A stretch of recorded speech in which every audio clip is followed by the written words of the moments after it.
Buenos días, amigos.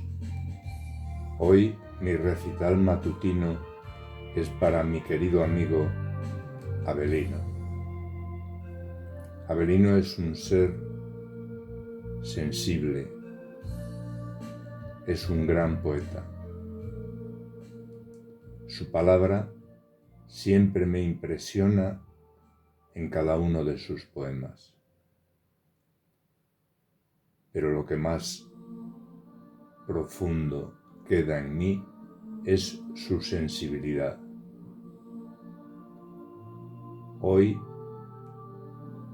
intentaré recitar un poema que, como siempre, escribe para su amada. Se titula Mujer. Me encontraste en el bullicio, me viste y te entregaste. Toda, sin subterfugios, me diste todo sin reparos, sin medida. Desde el momento en que me miraste, ya supe que era tuyo para siempre. Traías la mirada brillante del río apacible en las tardes de verano, cuando los árboles recuestan sus ramas sobre él. Descubrí la mujer más profunda que la niñez se empeñaba en retener. Me perdí entre los secretos de cada poro de tu mente y de tu piel.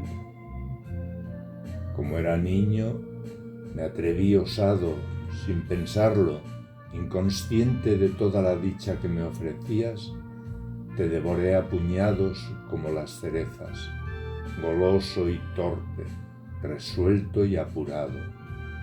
Ahora, después que el tiempo ha esculpido sus huellas en nuestras vidas, cuando el otoño pinta otros colores en tus ojos, horado con sigilo el velo del misterio que atesoras, y paladeo con deleite cada risa, cada beso, cada gesto, mientras derramas en mi pecho ese amor eterno ya madurado.